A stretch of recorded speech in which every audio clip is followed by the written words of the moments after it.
ബീഹാറിൽ JDU BJP. സർക്കാർ ഇന്ന് അധികാരമേൽക്കുകയാണ്. മുഖ്യമന്ത്രി സ്ഥാനം രാജിവെക്കാതെയാകും നിതീഷ് കുമാറിന്റെ മുന്നണി മാറ്റം.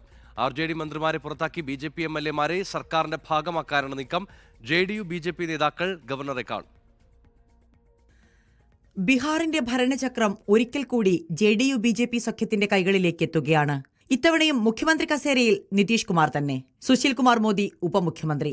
ബി.ജെ.പിയിൽ നിന്ന് രേണുദേവിയും ഒരുപക്ഷേ ഉപമുഖ്യമന്ത്രി പദത്തിലെത്തിയേക്കും. മുഖ്യമന്ത്രി സ്ഥാനം രാജിവെക്കാതെ ഉപമുഖ്യമന്ത്രി തേജസ്വി യാദവ് അടക്കം 12 ആർ.ജെ.ഡി. മന്ത്രിമാരെയും 2 കോൺഗ്രസ് മന്ത്രിമാരെയും നിതീഷ് പുറത്താക്കും. ആർ.ജെ.ഡി. കോൺഗ്രസ് മന്ത്രിമാരുടെ വകുപ്പുകൾ ബി.ജെ.പിക്ക് നൽകും. 2025-ൽ നിതീഷ് കുമാറിന് കേന്ദ്രത്തിൽ പ്രധാന റോൾ നൽകാനും ധാരണയായി. നിതീഷ് കുമാറിനെ പിന്തുണച്ച് മുഴുവൻ ബി.ജെ.പി. എം.എൽ.എമാരും നേതൃത്വത്തിന് കത്ത് കൈമാറി. ബി.ജെ.പി. ജെ.ഡി.യു എം.എൽ.എമാർക്ക് നിതീഷ് കുമാറിന്റെ വസതിയിലാണ് ഇന്ന് ഉച്ചഭക്ഷണം. ശേഷം നേതാക്കൾ ഗവർണറെ കാണും. 2022 ആഗസ്റ്റിലാണ് നിതീഷ് കുമാർ എൻ.ഡി.എ ബന്ധം ഉപേക്ഷിച്ച് ആർ.ജെ.ഡി. കോൺഗ്രസ് അടങ്ങുന്ന മഹാഗഡ്ബന്ധന്റെ ഭാഗമായത്. അതേസമയം ജെ.ഡി.യു ഇല്ലാതെ സർക്കാർ രൂപീകരിക്കാനുള്ള സാധ്യതകൾ ലാലു പ്രസാദ് യാദവിന്റെ നേതൃത്വത്തിൽ ആർ.ജെ.ഡിയും കോൺഗ്രസും തേടുന്നുണ്ട്. പക്ഷേ അത് സാധ്യമാകണമെങ്കിൽ ജെ.ഡി.യുവിനെ പിളർത്തേണ്ടി വരും. അത് ആർ.ജെ.ഡി. കോൺഗ്രസ് നേതൃത്വങ്ങൾക്ക് അത്ര എളുപ്പമാവില്ല. കോൺഗ്രസിന്റെ പാർലമെന്ററി പാർട്ടി യോഗം ഇന്ന് കേന്ദ്ര നിരീക്ഷകൻ ഭൂപേഷ് ബാഗേലിന്റെ നേതൃത്വത്തിൽ ചേരുകയാണ്. ചില കോൺഗ്രസ് എം.എൽ.എമാർ ബി.ജെ.പിയോട് അടുക്കുന്നു എന്ന വാർത്തകൾക്ക് പിന്നാലെയാണ് കേന്ദ്രം നിരീക്ഷകന്റെ സാന്നിധ്യത്തിൽ പാർലമെന്ററി പാർട്ടി യോഗം വിളിച്ചത്. റിപ്പോർട്ടർ, ദില്ലി. കൂടുതൽ വിവരങ്ങളുമായി നാഷണൽ ഡെസ്കിൽ നിന്ന് ബിനിൽ പോത്തനാണ് ചെയ്യുന്നത്. ബിനിൽ, ട്വിസ്റ്റുകൾക്കൊടുവിൽ ഇപ്പോൾ ക്ലൈമാക്സിലേക്ക് കാര്യങ്ങൾ നീങ്ങുകയാണ്. എപ്പോഴേക്ക് സത്യപ്രതിജ്ഞാ ചടങ്ങുകൾ ഉണ്ടാകും? എന്തൊക്കെയാണ് അവസാനവട്ട നീക്കങ്ങൾ? നിമേഷ്, വൈകിട്ടോടുകൂടി സത്യപ്രതിജ്ഞ അല്ലെങ്കിൽ ആർ.ജെ.ഡി. മന്ത്രിമാരെ ഈ മന്ത്രിസഭയിൽ നിന്ന് പുറത്താക്കുന്ന നിതീഷ് കുമാറിന് നടപടി ഉണ്ടാകും എന്നാണ് പ്രതീക്ഷിക്കുന്നത്. ആർ.ജെ.ഡി. മന്ത്രിമാരെ പുറത്താക്കിക്കൊണ്ട് ഗവർണർക്ക് പുതുതായിട്ടുള്ള ഒരു പിന്തുണ കത്ത് നൽകുവാനുള്ള ഒരു നീക്കമായിരിക്കും നിതീഷ് കുമാറിന്റെ ഭാഗത്തു നിന്നുണ്ടാവുക. അതിൽ ജിതിൻ റാം മാഞ്ചിയുടെ പാർട്ടിയും ഒപ്പം തന്നെ ബി.ജെ.പിയുടെയും എം.എൽ.എമാരുടെ പിന്തുണ കത്ത് ഹാജരാക്കിക്കൊണ്ട് പുതിയ ഡെപ്യൂട്ടി ഉപമുഖ്യമന്ത്രിമാരെ തേജസ്വി യാദവ് ഉൾപ്പെടെ ഉള്ള ഉപമുഖ്യമന്ത്രി തേജസ്വി യാദവ് ഉൾപ്പെടെയുള്ള മന്ത്രിമാരെ പുറത്താക്കുകയും ബി.ജെ.പിയുടെയും എച്ച്.എമ്മിൻ്റെയും മന്ത്രിമാരെ, ഹിന്ദുസ്ഥാനി അവാമി മോർച്ചയുടെ മന്ത്രിമാരെ ഉൾപ്പെടുത്തുന്ന പുതിയ പിന്തുണക്കത്തും മന്ത്രിസഭ രൂപീകരിക്കണമെന്നുള്ള കത്തും ഗവർണർക്ക് നൽകാനുള്ള ഒരു നീക്കമായിരിക്കും എന്തായാലും നിതീഷ് കുമാറിന്റെ ഭാഗത്തു നിന്നുണ്ടാവുക.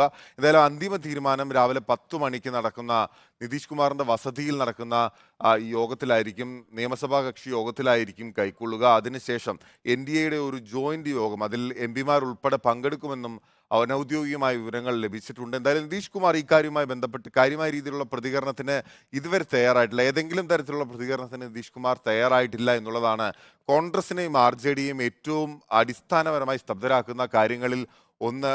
കാരണം ഇന്നലെ മല്ലികാർജുൻ ഖാർഗെ ഉൾപ്പെടെ പറഞ്ഞിട്ടുള്ളത് നിതീഷ് കുമാർ പ്രതികരിക്കട്ടെ എന്നുള്ളതാണ്. പക്ഷേ ഏതെങ്കിലും തരത്തിൽ പ്രതികരണം നടത്തിക്കൊണ്ടല്ല, പ്രതികരണത്തിനപ്പുറമുള്ള നടപടികളിലൂടെ തന്നെയാണ് രാഷ്ട്രീയ കൂടുമാറ്റങ്ങൾ നിതീഷ് കുമാർ ഇതിനു മുൻപും നടത്തിയിട്ടുള്ളത്.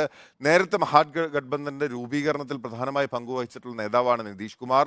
അന്ന് തേജസ്വി രാഷ്ട്രീയത്തിൽ സജീവമാകുന്നതിന് മുമ്പ് തന്നെ ലാലു പ്രസാദ് യാദവുമായി ചേർന്നുകൊണ്ട് മഹാഗഡ്ബന്ധൻ രൂപീകരിക്കുന്ന ഘട്ടത്തിൽ അതിനുശേഷം ബി.ജെ.പിയുമായി കൈകോർക്കുമ്പോൾ പോലും നിതീഷ് കുമാർ സ്വീകരിച്ചിരുന്ന നയം ഇതുതന്നെയാണ് എന്നുള്ളതാണ് മുൻ ചരിത്രം പരിശോധിച്ചാൽ മനസ്സിലാക്കാനാവുക. പിന്നീട് ബി.ജെ.പിയിൽ നിന്ന് തെറ്റി തിരിച്ചു വരികയും വീണ്ടും മഹാഗഡ്ബന്ധൻ സർക്കാർ രൂപീകരിക്കുകയും ചെയ്ത പശ്ചാത്തലത്തിൽ, അതായത് കഴിഞ്ഞ നിയമസഭാ തെരഞ്ഞെടുപ്പിൽ ബി.ജെ.പി. ജെ.ഡി.യു സഖ്യം അധികാരത്തിലെത്തി പിന്നീട് ആർ.ജെ.ഡിയുമായി സർക്കാർ ഉണ്ടാക്കുന്ന ഒരു പശ്ചാത്തലവും ഇതേ സാഹചര്യത്തിലൂടെ തന്നെയാണ് നിതീഷ് കുമാർ കടന്നുപോയത്. ഏതെങ്കിലും തരത്തിലുള്ള പരസ്യ പ്രതികരണത്തിന് നിതീഷ് കുമാർ തയ്യാറായിരുന്നില്ല. അപ്പോൾ ഇന്ന് നിയമസഭാ കക്ഷി യോഗത്തിന് ശേഷമായിരിക്കും നിതീഷ് കുമാറിന്റെ ഔദ്യോഗിക പ്രതികരണം. എന്തായിരിക്കും ആ മാസ്റ്റർ പ്ലാൻ എന്നുള്ളത് വ്യക്തമാവുകയുള്ളൂ.